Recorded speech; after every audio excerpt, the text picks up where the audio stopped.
Sandali, buhay pa ang babaeng ito. Sumambulat ang sigaw ni Maya sa gitna ng silid ng crematorium. Nakabukas na ang pintuan ng hurno at ang naglalagablab na apoy sa loob ay tila naghihintay. 10 segundo na lang at tuluyan nang ipapasok ang ataul.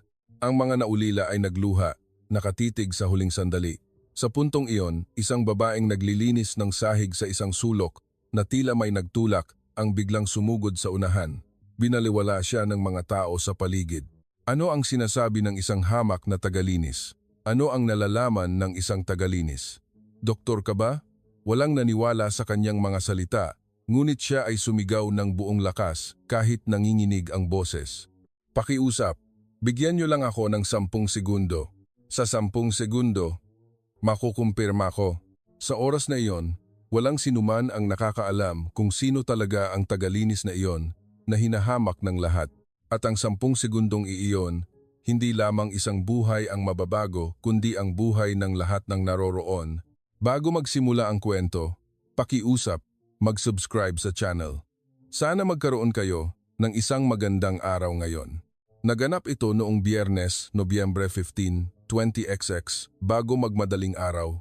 Hindi karaniwan ang ginaw sa Maynila. Isang lalaking nagjo-jogging sa tabing ilog ng Pasig ang nakakita ng kung anong lumulutang sa tubig.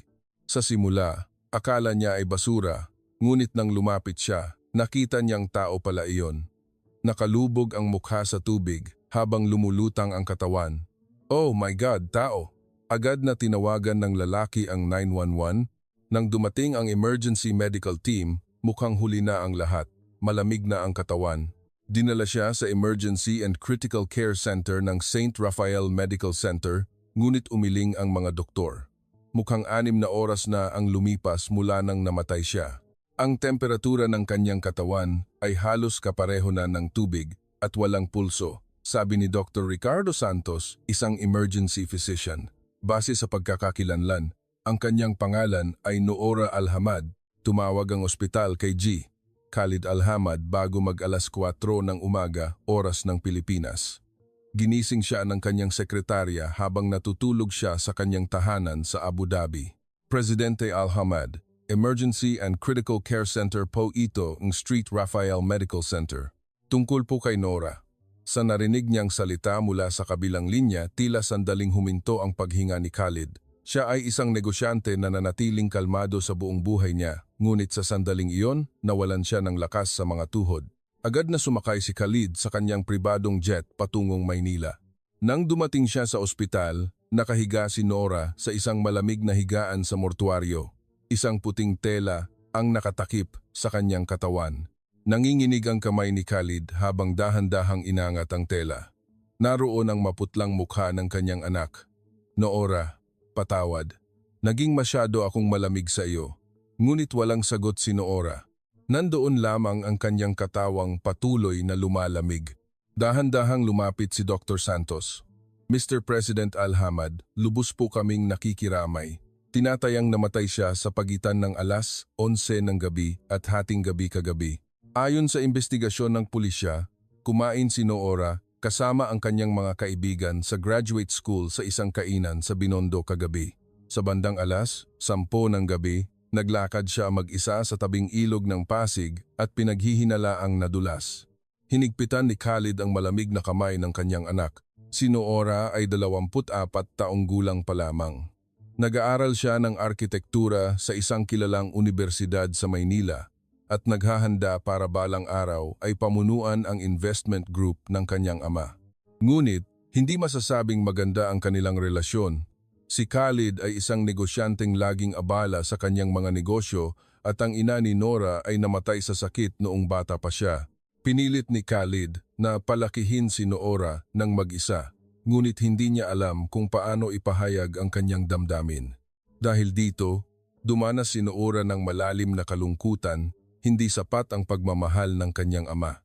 Napakalungkot mo ba anak? Patawad, hindi man lang ako nakapagpaalam sa iyo ng maayos. Tumulo ang luha mula sa mga mata ni Khalid. Napagdesisyunan ang libing pagkatapos ng 3 araw. Dahil si Noora ay Muslim, ang tradisyon ay dapat siyang ilibing. Ngunit, Dahil sa mga problema sa administratibong proseso at mga protocol sa pagkontrol ng impeksyon, kinailangan siyang i-cremate sa Pilipinas. Para kay Khalid, ito ay isang desisyon na tila hinahati ang kanyang pananampalataya at ang realidad, ngunit wala siyang magawa kundi sumunod sa batas ng Pilipinas. Kung kalooban ito ng Diyos, kailangan ko lang tanggapin. Paulit-ulit niya itong sinasabi sa sarili, ngunit sa totoo lang, wala na siyang pakialam sa mga formalidad. Gusto lang niyang magkaroon ng maayos na huling pamamaalam sa kanyang anak. Iyon lang. Sa loob ng 2 araw, halos hindi nakatulog si Khalid. Naalala niya kung paano gustong magpinta ni Noora noong bata pa siya, ngunit masyado siyang abala sa trabaho para samahan ito. Noong nakapasa si Noora sa graduate school, nasa gitna pa rin siya ng isang pulong sa ibang bansa. Laging trabaho ang kanyang prioridad. At ngayon, huli na ang lahat. Samantala, sa basement ng St. Raphael Medical Center, si Maya Ramirez ay nagmumop. Ito ay ang pasilyo sa ilalim ng lupa na patungo sa crematorium. Maya, may overtime ka pa rin ngayon, malamig na sabi ni Manang Celia Morales, ang kanyang supervisor. Si Manang Celia ay isang 54 taong gulang na veteranong empleyado na namamahala sa cleaning team, ngunit partikular siyang mahigpit kay Maya. Opo, naiintindihan ko po, mahinang sagot ni Maya. Palagi siyang kinakabahan. At saka, kailangan mo ring pumasok bukas ng umaga. May nakatakdang cremation, kaya baka kailanganin namin ang tulong mo sa paglipat ng labi. Ngunit 2 araw na siyang nag-overtime, kaya nag-aalangan si Maya. Ngunit malamig na ngumiti si Manang Celia. Kung ayaw mo, pwede kang umalis. Malamang, dito ka lang namin matatanggap, ikaw na nagdulot ng medical malpractice. Natahimik si Maya, hindi niya kayang mawalan ng trabaho. Ito lamang ang kanyang pag-asa para mabuhay sa Maynila. 3 taon na ang nakalipas, nagbago ang buhay ni Maya. Dati siyang iginagalang na acupuncturist sa The Healing Sanctuary Acupuncture Clinic sa Bonifacio, Global City. Mayroong napakagandang kinabukasan, ngunit isang araw ay nawala ang lahat. Nagsimula siya sa night shift sa isang convenience store. Sumunod, tagahugas pinggan sa isang restaurant at tagalinis ng mga gusali. Saan man siya magpunta, sinusundan siya ng usap-usapan na siya ang babaeng nagdulot ng insidente sa medisina. Hindi siya sineseryoso ng sinuman at napipilitan lamang siyang tanggapin ang pinakamahihirap na trabaho. Sa gitna ng lahat ng ito, 6 na buwan na ang nakalipas nang makita niya ang isang anunsyo sa Pasa Cielo Crematorium na sakop ng St. Raphael Medical Center. Walang gustong kumuha ng trabahong may kinalaman sa mga labi, ngunit para kay Maya, isa itong pagkakataon. Kung magtatrabaho ako malapit sa ospital, baka sakaling makabalik ako sa larangan ng medisina, hindi niya kayang talikuran ang pag-asang iyon. Nang gabing iyon, nag-overtime pa rin si Maya. Malamig at madilim ang pasilyo sa basement. Bandang 2:00 ng madaling araw, habang nililinis niya ang pasilyo patungo sa crematorium, nakita niya ang isang mahinang ilaw sa dulo. Dahan-dahan siyang lumapit at nakita niya ang isang lalaking nakaupo sa harap ng ataol. Si G. Khalid Alhamad yun. Noora, patawad. Hindi ko man lang nasabi sa iyo kahit minsan kung gaano kita kamahal. Mahinang umalingaw-ngaw ang boses ni Khalid sa loob ng crematorium. Habang nakikita niya ang eksenang iyon, tila pinisil ang puso ni Maya, ngunit tahimik siyang umatras. Ayaw niyang makagulo. Kinabukasan ng umaga, inutusan si Maya ni Manang Celia. Ngayong 10:00 ng umaga, may cremation tayo. Ito ang paalam kay Noora Alhamad, kaya mag-ingat ka. Ikaw na lang ang bahala sa paglilinis ng crematorium at pagtulong sa paglipat ng labi. Siguraduhin mong hindi ka lalapit sa harap, opo. 9:00 ng umaga, maingat na nilinis ni Maya ang crematorium, inayos ang mga bulaklak at inihanay ang mga upuan. Pagsapit ng 10:00, nagsimula ng magtipon ang mga kamag-anak. Si G. Khalid ang unang pumasok, sinundan ng mga kamag-anak at kaibigan. Lahat sila ay nakasuot ng itim na damit at malalim ang kalungkutan sa kanilang mukha. Ang ataol ay inilagay sa gitna ng silid. Ito ay puting ataol na may puting rosas sa ibabaw. Sinimulan ni Mang Tonyo Reyes, ang chief ng crematorium, ang seremonya. Maraming salamat sa pagtitipon ninyo para sa huling pamamaalam kay Noora Alhamad. Tahimik na nakatayo si Maya sa isang sulok, ngunit ang kanyang mga mata ay nakatitig sa ataol. Mayroon siyang kakaibang pakiramdam. Hindi niya maipaliwanag ng maayos, ngunit nararamdaman niyang may mali. Gusto naming magpaalam kayo ng huli. Bubuksan na namin ang ataul. Nang sabihin niyon ni Mang Tonyo, binuksan ng staff ang takip ng ataul. Nakita ang mukha ni Noora. Maputla siya, ngunit mukhang payapa siyang natutulog. Isa-isang lumapit ang mga naulila at nagbigay ng huling paalam. Huling lumapit si Khalid. Payapa kang magpahinga, Noora. Dahan-dahang inilagay ni Khalid ang kanyang kamay sa noo ni Noora at muling isinara ang takip ng ataul. Ngayon, sisimulan na natin ang cremation, sabi ni Mang Tonyo. Dahan-dahang gumalaw ang ataul patungo sa hurno. Umalingaw-ngaw ang isang mahinang tunog at bumukas ang pintuan ng hurno. Sumalubong ang naglalagablab na hangin. Ang mga naulila ay nagluha, nakatitig sa huling anyo. Pagkaraan ng 5 minuto, ipapasok na ang ataul sa hurno at ang naglalagablab na apoy ay magpapalit ng lahat sa abo. Mahigpit na kinuyom ni Maya ang kanyang kamao. Malakas ang tibok ng kanyang puso. Palakas ng palakas ang kakaibang pakiramdam na iyon. May mali, ngunit wala siyang karapatan. Isa lamang siyang babaeng naglilinis. Sino ang makikinig sa salita ng isang tulad niya? Halos umabot na ang ataul sa pintuan ng hurno. 10 segundo na lang at tuluyan na itong ipapasok. 10 segundo, 9 na segundo, 8 segundo, hindi na nakayanan ni Maya.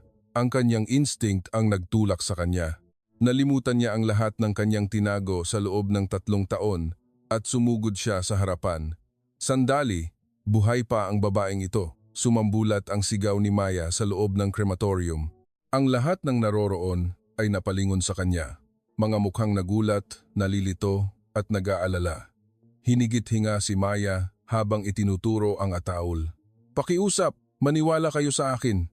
Buhay pa ang babaeng ito, ngunit walang naniwala. Ano ang sinasabi mo? Galit na sigaw ni Mang Tonyo. Nasisiraan ka na ba? Halos nasa pintuan na ang ataul ng hurno. Kung hihinto natin ang makina ngayon, masisira ang buong proseso. Iba ang kulay ng balat ng babaeng ito kaysa sa normal na patay na katawan, nanginginig ang boses ni Maya. Bukod doon, hindi natural ang paninigas ng kanyang mga kasukasuan. Paninigas ng kasukasuan? Ngumisi si Mang Tonyo. Ano ang nalalaman mo tungkol diyan? Doktor ka ba? O pathologist? Hindi po, pero nahirapan si Maya magsalita sa kaba. Lalo siyang natataranta. Kung gayon, manahimik ka at bumalik sa iyong pwesto. Agad na sumugod si Manang Celia at hinawakan ang braso ni Maya. Maya, ano ang iniisip mo? Lumabas ka na. Gusto mo bang mawalan ng trabaho? Pero, totoo po. Gulong-gulo si Maya, ngunit pilit siyang hinila ni Manang Celia. Sandali, malakas na tinig ni Khalid. Ang lahat ng naroroon ay biglang tumigil. Dahan-dahang lumapit si Khalid kay Maya. Ano ang nakita mo? Nanginginig ang boses ni Khalid. Ang pag-asa ng isang ama na kumakapit sa pinakamaliit na posibilidad ay nadama ng lahat. Nakita ko po ang kulay ng balat ng labi. Ang normal na patay na katawan ay dapat mas matingkad ang kulay bughaw, ngunit siya ay masyadong maputla. Iyon ay dahil sa ilaw, singit ni Mang Tonyo. Mr. President Alhamad, huwag kayong makinig sa babaeng ito. Sayang lang ang oras. Ngunit nakatitig si Khalid sa mga mata ni Maya. Mayroong matinding paniniwala sa iyong mga mata. Kinagat ni Maya ang kanyang labi. Mayroon siyang paniniwala, ngunit hindi niya kayang ibunyag ang kanyang pagkatao. Bigyan niyo lang ako ng 10 segundo. Sa 10 segundo, makukumpirma ko. Ano ang kumpirmasyon ang gagawin mo sa 10 segundo? Sigaw ni Manang Celia. Ikaw ay isang tagalinis. Ang trabaho mo ay linisin ang mga labi, ngunit tahimik na tumango si Khalid. Sige. Maghihintay ako ng 10 segundo. Mr. President Alhamad, hindi po pwede. Sumalungat si Mang Tonyo. Ito ay labag sa regulasyon. Kapag nasimulan na ang proseso ng cremation, hindi na ito pwedeng ihinto. Anak ko siya, malakas na tinig ni Khalid. Ang nag-iisa kong anak. Ako ang magdedesisyon. Maghintay kayo ng 10 segundo. Bumuntong hininga si Mang Tonyo at pinahinto ang makina. Huminto ang ataol sa mismong pintuan ng hurno. Kung sumulong pa ito ng kaunti, nasunog na sana ito sa apoy. Nanginginig ang mga paa ni Maya habang lumalapit sa ataul. Nakatitig sa kanya ang lahat. Ano kaya ang gagawin ng babaeng ito? Mahinang bulong ng isang kamag-anak. Huwag kang lumantad, hamak na tagalinis. Narinig ni Maya ang mga salitang iyon. Maigpit niyang kinuyom ang kanyang kamao. Ngunit hindi ito ang oras para isipin ang mga ganoong bagay. Pakibuksan po ang takip ng ataol. Nag-aalangan na binuksan ni Mang Tonyo ang takip. Muling nakita ang mukha ni Nora. Dahan-dahang inabot ni Maya ang kanyang kamay. Dumampi ang kanyang mga daliri sa leeg ni Nora. Sa bahagi ng carotid artery. Ang lahat ay nakatitig ng walang imik. Pinikit ni Maya ang kanyang mga mata at pinilit ang kanyang konsentrasyon. 1 segundo, 2 segundo, 3 segundo. Walang nararamdaman, walang pulso. Kumulimlim ang mukha ni Maya. Nagkamali kaya siya? 4 na segundo, 5 segundo, 6 na segundo. Mas nilaliman pa ni Maya ang pagkakaposisyon ng kanyang daliri. Sinusubukan niyang hanapin ang eksaktong posisyon. 7 segundo, 8 segundo. Wala pa ring nararamdaman. May mga bumubulong na sa paligid. Kita mo na, wala naman pala. 9 na segundo. Pinilit ni Maya ang kanyang huling lakas at bahagyang iniba ang posisyon ng kanyang daliri at sa sandaling iyon. Isang mahinang pulso ang nadama niya. Napakahina, halos hindi maramdaman, ngunit nandoon. 10 segundo. Sandali, sigaw ni Maya. May pulso, napakahina, pero nandoon. Imposible. Ngumisi si Mang Tonyo. 3 araw na siyang nakaimbak sa malamig na mortuaryo. Hindi iyon posible. Pakiusap, hayaan niyo rin akong kumpirmahin. Sumulong si Dr. Santos. Siya ang emergency physician na nagdeklara kay Noura na patay. Inilagay niya ang kanyang daliri sa leeg ni Noura, ngunit pagkatapos ng ilang sandali, umiling siya. Wala akong nararamdaman, walang pulso. Mali po ang pwesto, nagmamadaling sabi ni Maya. Mas baba po ng kaunti. Dito po. Inakay ni Maya ang kamay ni Dr. Santos sa eksaktong posisyon. Muling nag-concentrate si Dr. Santos. Lumipas ang 10 segundo. Lumipas ang 20 segundo. At lumaki ang mga mata ni Dr. Santos. Sandali. Baka mayroon nga. Bulong ni Dr. Santos. Talaga? Pero may nararamdaman ako. Inilagay din ni Mang Tonyo ang kanyang daliri sa parehong posisyon. At nagulat siya. Oo, mayroon nga. Nagsimulang magkagulo sa loob ng crematorium. Lumapit si Khalid. Talaga? Buhay ang anak ko?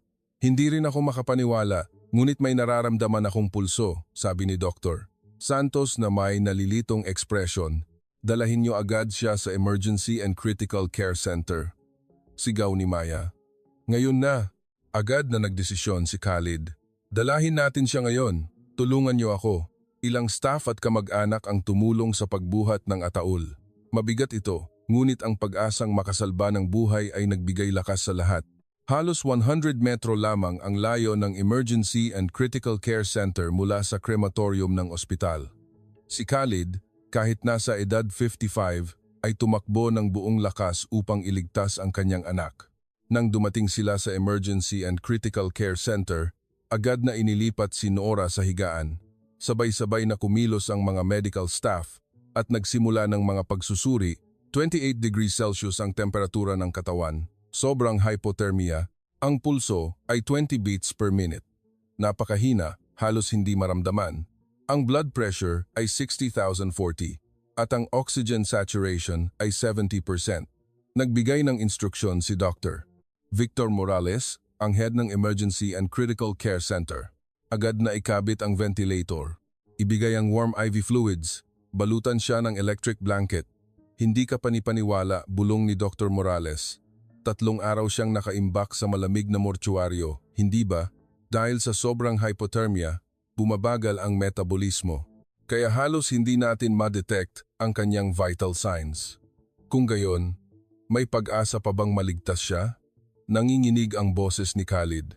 Hindi pa natin alam.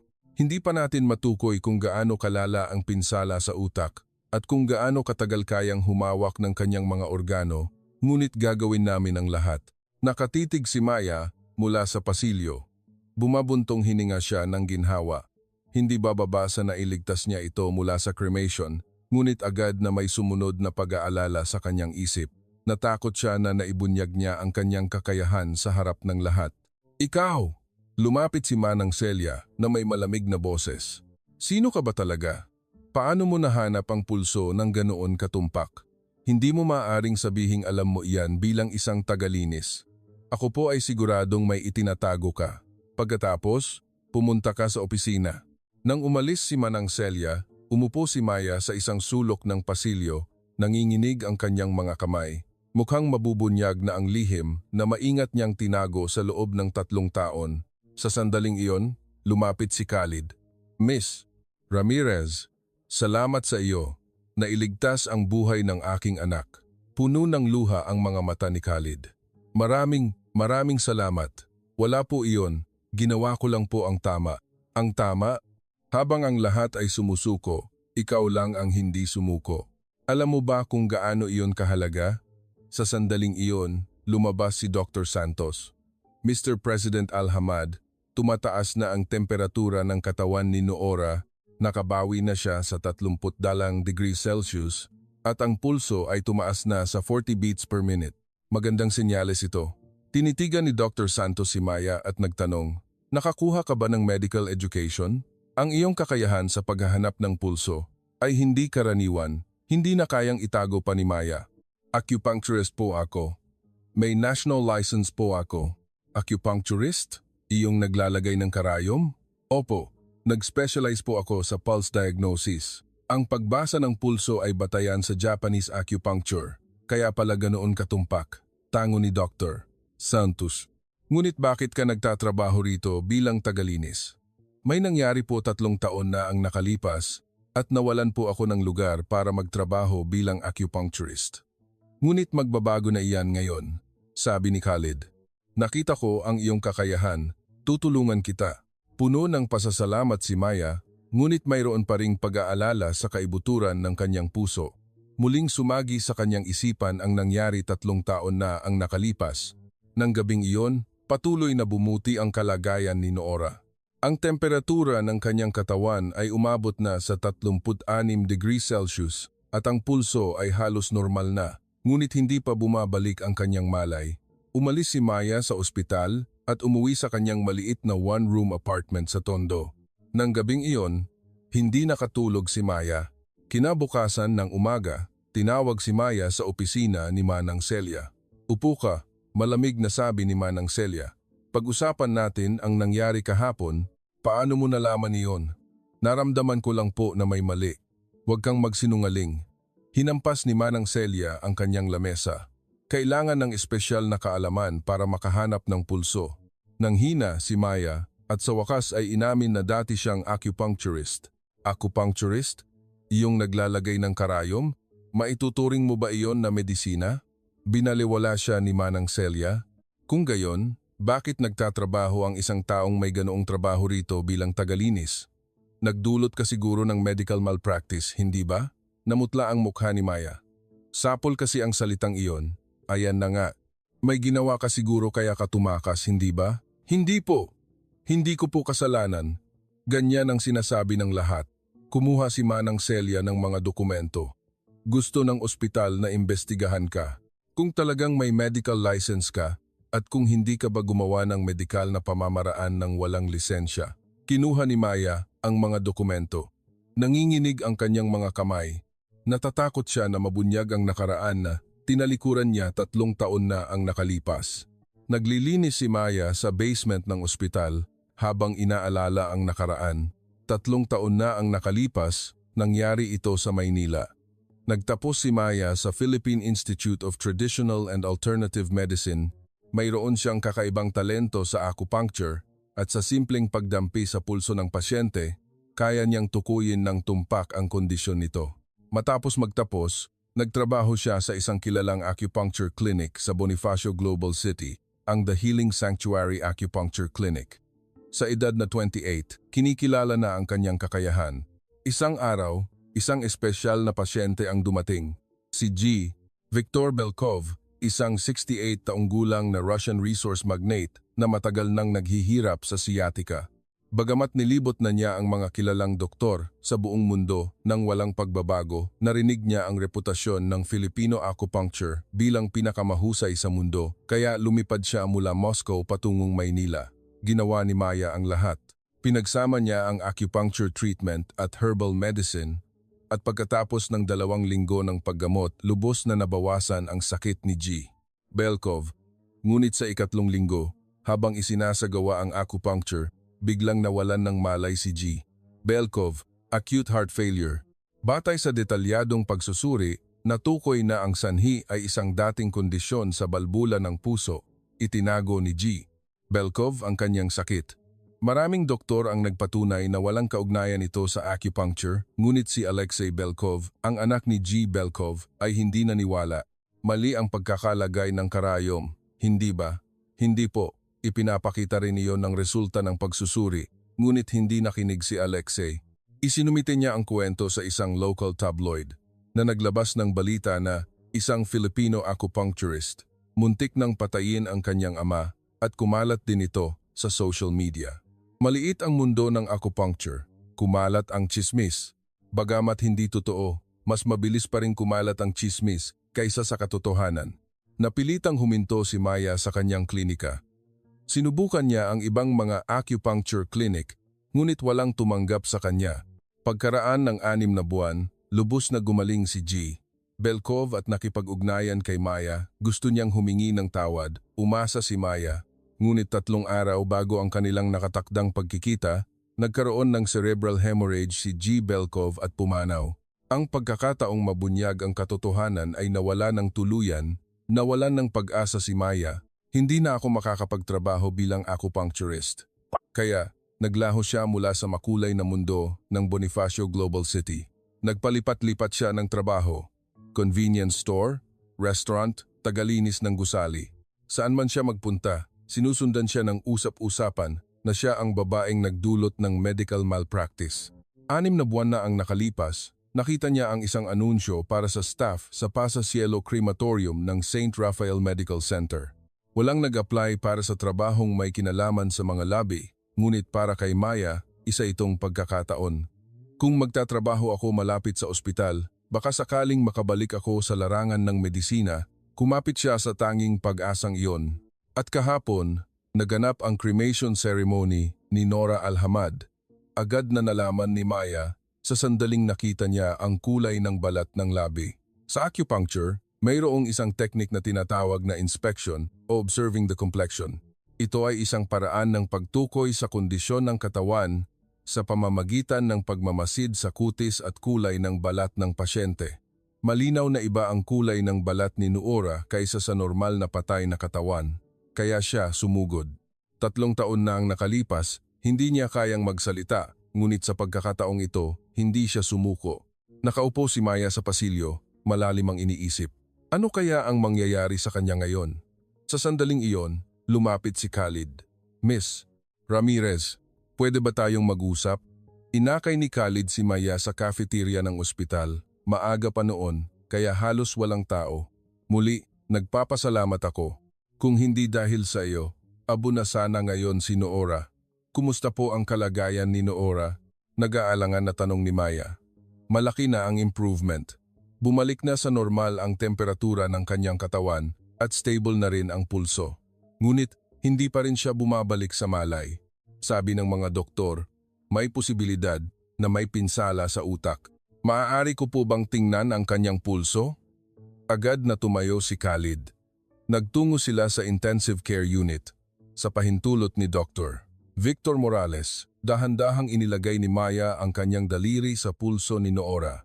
Pinindot niya ang eksaktong posisyon gamit ang 3 daliri. Ito ang bahagi na tinatawag na Kunko pulse sa acupuncture. Pinikit niya ang kanyang mga mata at pinatalas ang kanyang konsentrasyon.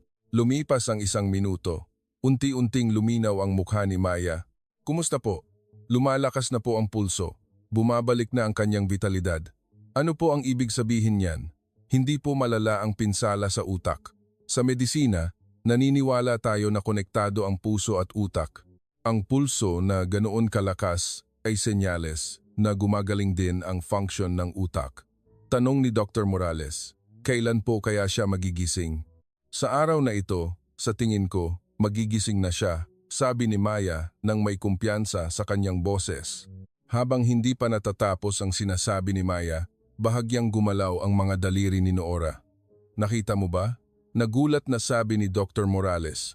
Kumilos ang kanyang daliri, agad na hinawakan ni Khalid ang kamay ng kanyang anak. Noora, Noora, nandito ang tatay mo. Nanginginig ang mga talukap ng mata ni Noora at dahan-dahang nagsimulang magbukas ang kanyang mga mata.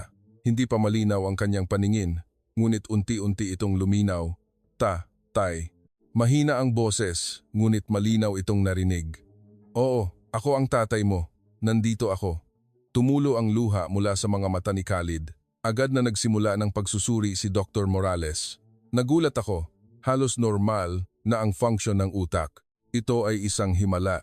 Dahan-dahang umatras si Maya. Ayaw niyang makagulo sa muling pagkikita ng ama at anak, ngunit tinawag siya ni Khalid. Miss Ramirez, lumapit ka.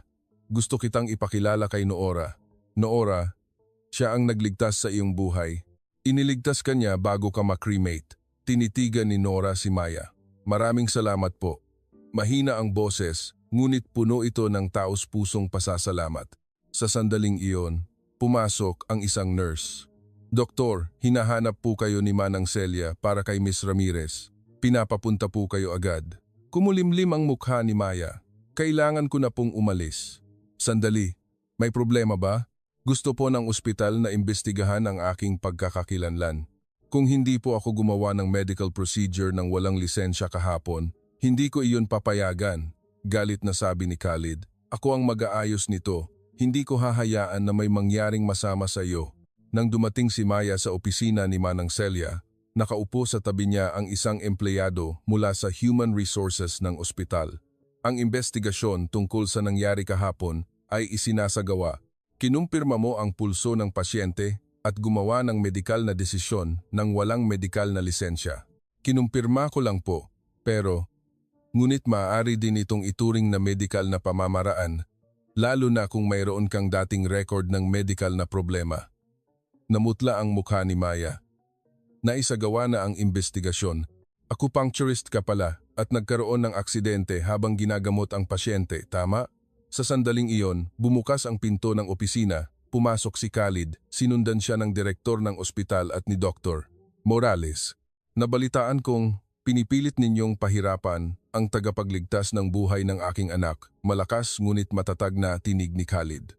Kayo naman ay sumusunod lamang sa proseso. Ang babaeng ito ang nagligtas sa aking anak mula sa hurno. Habang kayong lahat ay sumusuko na. Sumuporta rin si Dr. Victor Morales. Tumpak ang desisyon ni Miss Ramirez. Sa katunayan, ang kanyang Eastern medical technique ang nakatuklas sa kung ano ang nalampasan ng aming Western medicine. Ngunit sa Philippine medical law, nakalimutan niyo ba kung sino ang pinakamalaking dayuhang taga-suporta ng ospital na ito? Tahimik ngunit matalim na sabi ni Khalid. Namutla ang mukha ng direktor ng ospital. Ang Alhamad Investment Group ay nagbigay ng 5 bilyong piso para sa pagtatayo ng Advanced Medical Center ng St. Raphael Medical Center. Kung papahirapan ninyo ang babaeng ito, tatapusin ko ang lahat ng suporta at ilalabas ko sa media ang katotohanan ito na pinahihirapan ng ospital na ito ang nagligtas ng buhay na tahimik ang silid. Nagbigay ng solusyon si Dr. Morales. Mayroong akong mungkahi. Bakit hindi natin i-hire si Miss Ramirez bilang Integrative Medicine Advisor ng ospital? Magtatayo tayo ng sistema ng kooperasyon sa pagitan ng acupuncture at Western medicine. Kung siya ay isang advisor, hindi siya direktang manggagamot, kaya walang problema sa batas. Tumango ang direktor ng ospital. Bukod pa rito, ako ang sasagot sa lahat ng gastos.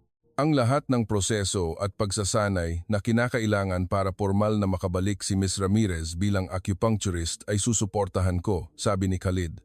Mr. President Alhamad, hindi po yata iyon patas. Nailigtas mo ang buhay ng aking anak. Ipinanganak siya ng aking asawa ng buong buhay niya. Pinrotektahan mo ang nag-iisang kayamanan ko. Wala ito. Kung gayon, iyon ang ating desisyon. Miss Maya Ramirez, simula bukas, pakiusap, magtrabaho ka bilang Integrative Medicine Advisor. Nagtapos ang pag-uusap. Hindi makapaniwala si Maya.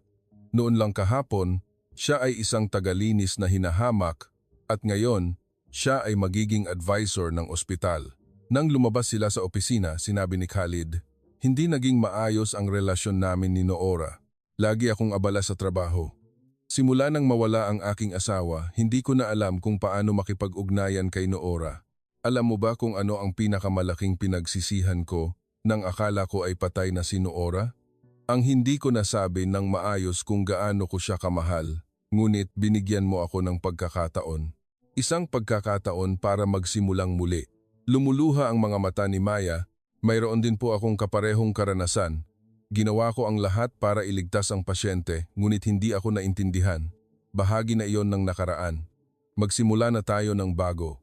Maaari mong iwanan ang nakaraan sa nakaraan." Kinabukasan ng umaga, dumating si Maya sa ospital na parang ibang tao.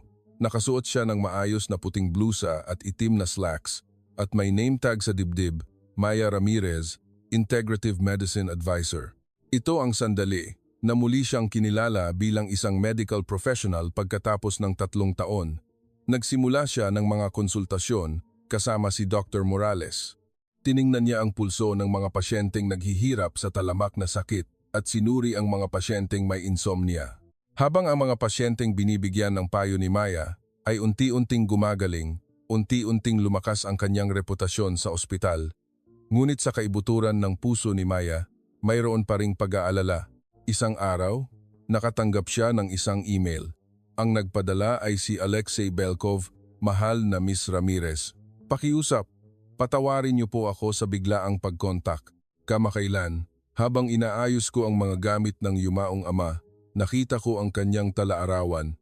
Nakasulat dito, walang kasalanan si acupuncturist Ramirez. Sa katunayan, dahil sa kanya, nakaranas ako ng mapayapang araw ng walang sakit. Dapat akong magpasalamat sa kanya. Nalaman ko ang tunay na damdamin ng aking ama at napagtanto ko ang kahangalan ng aking ginawa. Buong puso po akong humihingi ng tawad sa pagsira ng inyong buhay. Nagmamahal, Alexei Belkov." Nanginginig ang mga kamay ni Maya. Tumulo ang luha. Ito ang mga salitang matagal na niyang hinihintay sa loob ng 3 taon. Muling bumalik sa kanyang isipan ang mga araw ng kanyang paghihirap. Sa parehong oras, nakatanggap din siya ng tawag mula sa Philippine Society of Acupuncturists. Dahil sa pagkakatuklas ng talaarawan ni G. Belkov at sa pagbabalita tungkol sa pagliligtas kay Noora, isinagawa ang isang investigasyon sa kaso 3 taon na ang nakalipas. Malinaw ang conclusion, walang kapabayaan si Maya Ramirez. Formal na humingi ng tawad ang samahan. Samantala, tuloy-tuloy ang paggaling ni Nora at nakauwi na siya. Araw-araw, nagsasama na si Khalid at Nora. Dati, halos 1 beses lang sa 1 buwan sila nag-uusap sa telepono, ngunit ngayon, araw-araw na silang nagkikita. Natuklasan nila ang halaga ng pamilya sa bingit ng kamatayan. Sa araw, nagbibigay ng konsultasyon si Maya sa mga pasyente sa ospital, at sa gabi, dumadalo siya sa integrative medicine training sa isang acupuncture school sa Pasay. Naging kaibigan niya si Sara Garcia, isang kasamahan sa pag-aaral. Si Sara ay dating physical therapist at interesado sa acupuncture, kaya naglalayon siyang maging acupuncturist. Tinulungan ni Sara si Maya sa pag-aaral ng Ingles at tinuruan naman ni Maya si Sara ng teknik ng pulse diagnosis. Pagkaraan ng 3 buwan, dumating ang araw ng Integrative Medicine Certification Exam. Sa araw ng pagsusulit, maingat niyang natapos ang written exam sa umaga at humarap sa practical exam sa hapon. "Miss Ramirez, pakiusap, hanapin ang 10 acupuncture points at lagyan ng karayom." Dahan-dahang huminga ng malalim si Maya. Ito ay isang teknik na libu-libong beses na niyang ginawa mula pa noong siya ay estudyante. Tumpak niyang nakuha ang posisyon at inilagay ang karayom. Napakahusay, perpekto ang anggulo at lalim. Pinuri siya ng examiner. Pagkaraan ng 2 linggo, dumating ang resulta. Congratulations! Pasa kayo sa Integrative Medicine Certification Exam. Score, 98. Top scorer sa lahat ng kumuha ng exam. Tumulo ang luha mula sa mga mata ni Maya. Pagkaraan ng 1 buwan, binuksan ang Integrative Medicine Center sa St. Raphael Medical Center. Nakasabit sa pasukan ng signage sa Filipino at Ingles. Integrative Medicine Center, Head, Maya Ramirez, Acupuncturist. 6 na buwan lang ang nakalipas, naglilinis siya ng sahig sa basement ng crematorium At ngayon, siya na ang head ng center. Mabilis na kumalat ang reputasyon ng mga pasyenteng ginamot ni Maya. Partikular na, matapos niyang gamutin si G. Marco Flores, isang dating Olympic Gymnastics gold medalist na nasa bingit ng pagre-retiro, ang kanyang post sa social media na nagpapasalamat kay Maya ay umani ng malaking reaksyon. Dumami ang mga reservation, ang kanyang artikulo na pinamagatang ang epekto ng kooperasyon ng Eastern at Western Medicine kasama si Dr. Morales ay nailathala sa Philippine Medical Journal. Nakatanggap din siya ng imbitasyon para sa isang interview mula sa GMA. Miss Ramirez, ano po ang sikreto sa pagkamit ng ganitong tagumpay sa loob lamang ng 6 na buwan? Ang hindi pagsuko, ang hindi pagtalikod sa pangarap, gaano man kahirap. Sa panahong iyon, tumayo si Manang Celia sa harapan ni Maya sa pasilyo. Ngunit sa pagkakataong ito, iba na ang kanyang ekspresyon kumpara noong 1 taon. Gusto kong humingi ng tawad. Nanginginig ang boses ni Manang Celia. Lubos akong humihingi ng tawad sa aking pag-uugali sa iyo. Sa totoo lang, 5 taon na ang nakalipas, namatay ang aking nag-iisang anak na lalaki, isang high school student dahil sa medical malpractice. Kaya, labis akong nag-react sa salitang medical malpractice at naibaling ko sa iyo ang aking galit. Talagang humihingi ako ng tawad. Kalimutan na natin ang nakaraan, inabot ni Maya ang kanyang kamay. Magsimula na tayo ng bago. Hinawakan ni Manang Celia ang kamay ni Maya. Nagkaayos ang dalawang babae. Nagpadala si Maya ng reply email kay Alexei Belkov sa Russia. Mahal na G. Alexei Belkov, natanggap ko po ang inyong paghingi ng tawad. Sa loob ng 3 taon, dumanas ako ng matinding paghihirap, ngunit ang panahong iyon ang nagpatibay sa akin. Umaasa akong magkakasama tayong maglakbay sa ating sariling landas habang sinusuportahan ang kinabukasan ng isa't isa. Pakiusap, alagaan ninyo ang inyong sarili. Lubos na gumagalang, Maya Ramirez. Nang matapos niyang ipadala ang email, gumaan ang pakiramdam niya. Pakiramdam niya ay ganap na niyang nabitawan ang nakaraan. Nakatanggap siya ng imbitasyon para sa isang keynote speech sa National Convention mula sa Philippine Society of Acupuncturists. Sa harap ng mahigit 1,000 acupuncturists sa malaking bulwagan ng Philippine International Convention Center, tumayo si Maya. Sa totoo lang, nang umalis ako sa industriyang ito, inakala kong isa akong bigo. Inakala kong nawala ang lahat dahil sa isang maling paratang. Ngunit ang karanasang iyon ang nagpatibay sa akin.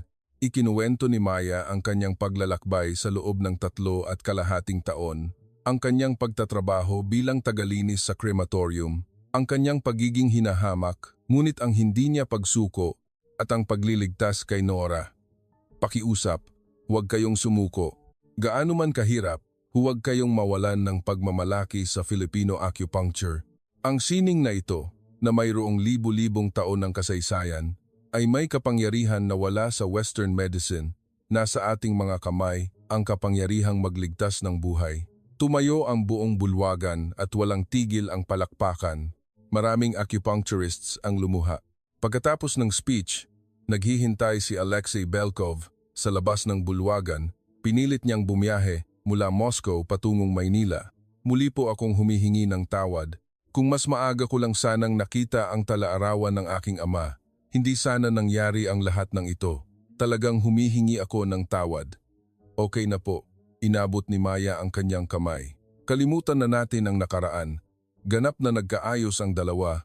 Naging mas abala pa ang klinika ni Maya sa Maynila. Nag-hire siya ng mga bagong acupuncturists kasama si Sarah at umabot sa 99% ang patient satisfaction. Irinekomenda rin siya bilang board member ng Philippine Society of Integrative Medicine. Ikinasal si Nora sa kanyang kaklase sa graduate school na si Ryan Kim. Isang magandang internasyonal na kasal ang naganap sa San Agustin Church na pinagsama ang tradisyonal na seremonya ng Pilipino at ang tradisyonal na pagpapala ng Arabe. Umupo si Maya sa panig ng panauhin ng pamilya ng babae. Sa reception, lumapit si Nora kay Maya. Noon, 1.5 taon na ang nakalipas, nasa harap ako ng hurno. At ngayon, nakapagpakasal ako. Lahat ay dahil sa iyo, kasama rin si Khalid. Dahil sa iyo, nalaman ko kung ano ang tunay na mahalaga. Hindi pera, hindi negosyo, kundi pamilya. Itinaas ng tatlo ang kanilang champagne glasses. Sa isang araw ng tagsibol, sa isang bagong simula, isang batang babae ang bumisita sa klinika. Mukha siyang nasa huling bahagi ng kanyang 20s. Sa totoo lang, hindi naman po ako may sakit. Gusto ko lang po kayong marinig at magkaroon ng inspirasyon. Nahihirapan din po ako ngayon at malapit na po akong sumuko sa aking pangarap na maging acupuncturist. Dahan-dahang hinawakan ni Maya ang kanyang kamay. Huwag kang sumuko. Ako mismo, 3 taon na ang nakalipas, ay naglilinis lamang ng sahig sa crematorium, ngunit hindi ako sumuko, kaya narito ako ngayon. Talaga po? Oo, sapat na ang 10 segundo, kung hindi ka lang susuko. Matapos umalis ang batang babae, tumingin si Maya sa labas ng bintana. Mainit ang sikat ng araw ng tagsibol. Ngumiti si Maya. Masaya siya na ang kanyang kuwento ay maaaring magbigay ng pag-asa sa iba.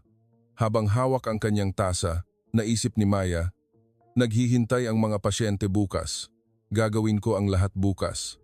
Ang himala ng 10 segundo ay patuloy na nagaganap. Sa pamamagitan ni Maya at sa pamamagitan ng mga taong nabigyan ng pag-asa mula kay Maya, maraming salamat sa pagsama sa amin hanggang sa huling pahina ng mahabang kuwentong ito. Gusto naming malaman kung saan kayo nanonood sa comment section. Sana ay laging may kapayapaan na parang malambot na ilaw sa inyong pang-araw-araw na buhay. Pakiusap, mag-subscribe at mag-like para makapaghatid pa kami ng susunod na kwento. Maraming salamat.